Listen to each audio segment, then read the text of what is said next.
Hi,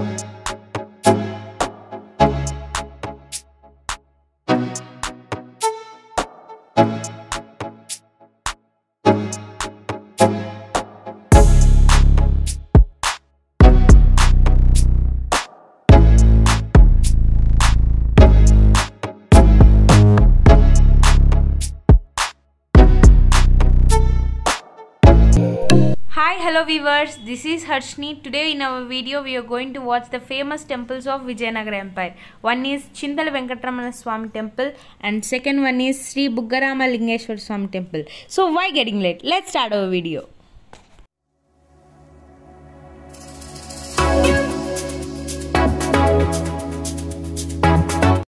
ఇదేనండి చింతల వెంకటరమణ స్వామి ఆలయం. ఈ ఆలయం ఆంధ్రప్రదేశ్లోని అనంతపూర్ జిల్లా తాడిపత్రిలో ఉందండి. చూస్తున్నారు కదా ఈ బార్గేట్స్. ముక్కోటి ఏకాదశి సందర్భంగా ఏర్పాట్లు జరుగుతున్నాయి. మరి ఇంకెందుకు ఆలస్యం, గుడిలోకి వెళ్ళి ఆలయ విశేషాల గురించి తెలుసుకుందామా? ఇదేనండి చింతల వెంకటరమణ స్వామి ఆలయ ముఖద్వారం.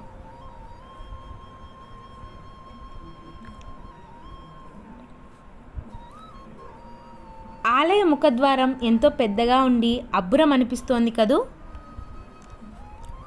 ప్రస్తుతం మనం ఈ ఆలయ ముఖద్వారం గుండా లోపలికి ప్రవేశిస్తున్నాము.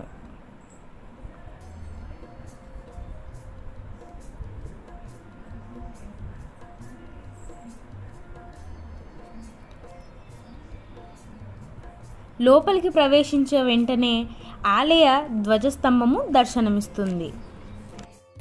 1509-30 మధ్యకాలంలో విజయనగర రాజులు పరిపాలిస్తున్న టైంలో తిమ్మనాయకుడు అనే రాజు ఈ ఆలయాన్ని నిర్మించినట్లు చారిత్రక ఆధారాలను బట్టి తెలుస్తున్నది. ఇక్కడి 10 అడుగుల మూల విరాట్ చింత చెట్టు కింద లభించడం వల్ల చింతల వెంకటరమణ స్వామి అని, చింతలు తీర్చే దైవం కావడం వల్ల చింతల వెంకటరమణ స్వామి అనే పేరు వచ్చిందని కూడా అంటారు.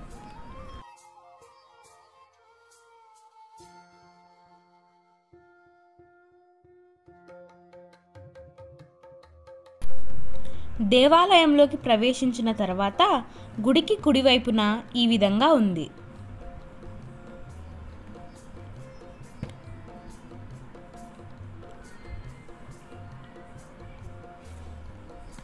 మీరు చూస్తున్నది ఉత్సవ సమయాలలో ఊరేగింపు కొరకు తీసుకెళ్లే ఉత్సవమూర్తులు.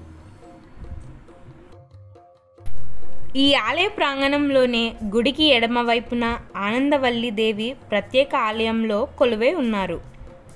అద్భుతమైన శిల్ప సంపద అంటే గుర్తొచ్చేది ఉత్తరాదిన ఖజురహో, దక్షిణాదిన హలేబీడు, బేలూరు.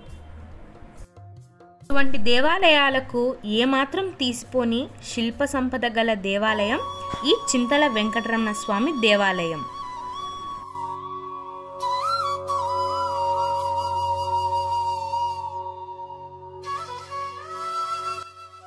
ఈ ఆలయ కుడ్యాలపై రామాయణ చరిత్రను తొలిచిన చిత్రాలను చూస్తే చాలా అద్భుతమని అనిపిస్తుంది.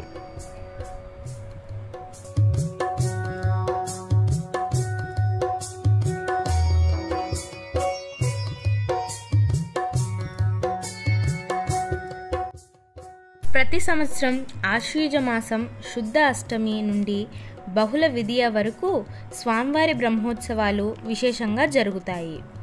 ముక్కోటి ఏకాదశి రోజు ప్రత్యేకమైన అలంకారాలు, పూజలు జరుగుతాయి.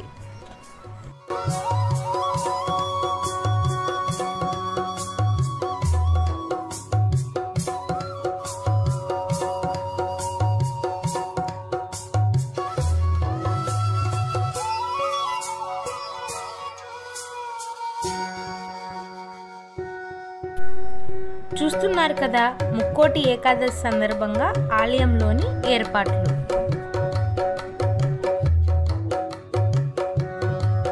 మామూలుగా మనకు రాతిరథం అంటూనే హంపి గుర్తుకు వస్తుంది. మనం ఈ ఆలయంలోకి ప్రవేశించగానే ధ్వజస్తంభం పక్కనే ఒక రాతిరథం, అందులో గరుత్మంతుడు కొలువై ఉండడం మనం గమనించవచ్చు. ఈ రాతిరథానికి 2 రంధ్రాలు ఉంటాయి. సూర్యకిరణాలు ఈ రంధ్రాల గుండా సుమారు 70 అడుగుల దూరంలో ఉన్న స్వామివారి పాదాలను తాకడం ఒక విశేషం.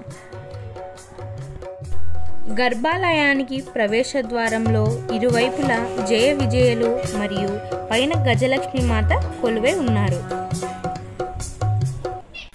ఈ విధంగా కలియుగ దైవం మరియు ఆపద ముక్కులవాడు అయిన శ్రీ చింతల వెంకటరమణ స్వామి దర్శనం చేసుకొని భక్తులు బయటికి వస్తారు.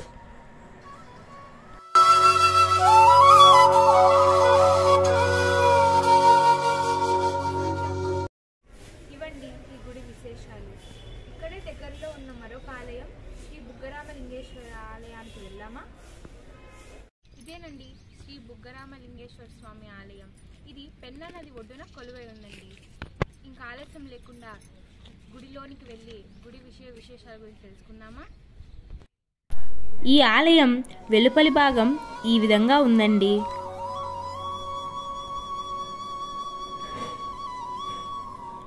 పక్కనే పెన్నా నది, ఆ నదికి ఒడ్డునే ఆలయం. చూడ్డానికి చాలా బాగుంది.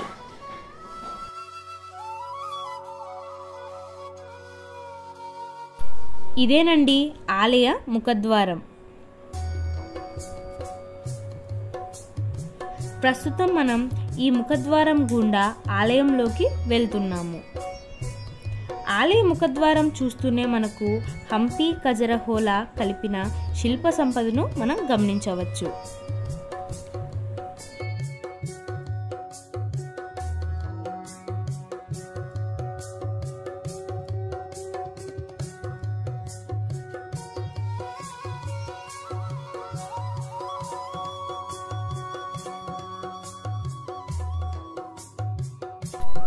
విజయనగర కాలంలో నిర్మించిన ఈ ఆలయం శిల్ప సంపదకు పుట్టిల్లు లాంటిది.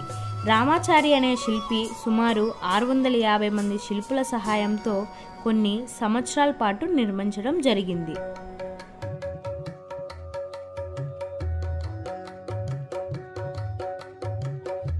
త్రేతాయుగంలో శ్రీరామచంద్రుని ద్వారా ప్రతిష్ఠింపబడిన కారణంగా ఇక్కడ స్వామివారు రామలింగేశ్వరుడిగా పూజింపబడుచున్నాడు. ఇక్కడ లింగము స్వయంభులింగము మరియు స్వామివారి దగ్గర నిత్యము బుగ్గ వలె నీరు వస్తూనే ఉంటుంది. అందువల్ల శ్రీ బుగ్గరామలింగేశ్వర స్వామిగా దర్శనమిస్తూ విరాజిల్లుతున్నాడు.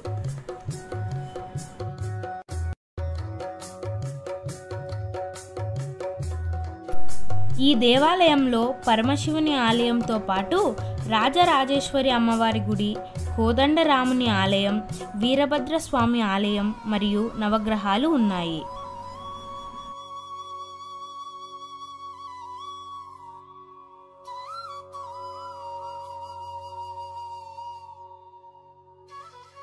ఇదేనండి ఆలయానికి పక్కనే ఉన్న పెన్నా నది. చూడ్డానికి ఎంతో ఆహ్లాదకరంగా ఉంది కదూ. ప్రతి సంవత్సరం మాఘమాసం బహుళ అష్టమి మొదలు ఫాల్గుణ మాసం శుద్ధ తదియ వరకు 11 రోజుల పాటు రామలింగేశ్వరి బ్రహ్మోత్సవాలు జరుగుతాయి.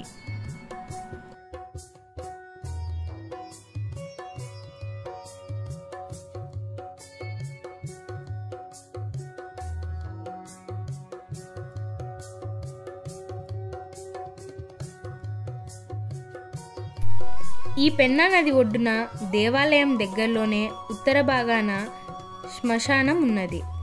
దేవాలయ ప్రాకారం పూర్తి అయితే కాశీ విశ్వేశ్వరుని ఆలయాన్ని మించిపోతుందని, అందువల్లే దేవాలయం ముందు వెనక ప్రాకారాలు మధ్యలోనే కట్టడం ఆపివేయడం జరిగిందని కూడా అంటారు. ఈ విధంగా మధ్యలో ఆపడం వల్ల ఎటువంటి అరిష్టాలు ఉండవని చెప్పడంతో అలాగే వదిలివేశారు అని కూడా అంటారు. ఆలయ ప్రాంగణంలో ఉన్న ఈ శివలింగానికి భక్తులు నీటితో అభిషేకం చేస్తారు.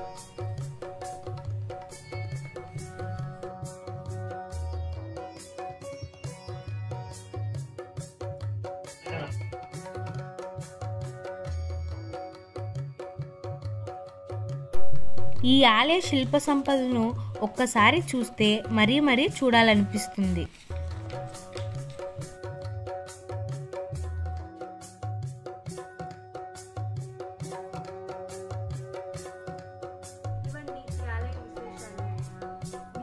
టెంపుల్స్ రెండు చాలా బాగుంది. వీలైతే ఒకరోజు ప్లాన్ చేసుకుంటే ఈ రెండు టెంపుల్స్ మరియు తాడిపత్రికి దగ్గరలో ఉన్న ఆల్వికోన శ్రీ రంగనాథ స్వామి ఆలయాన్ని కూడా దర్శించుకోవచ్చు.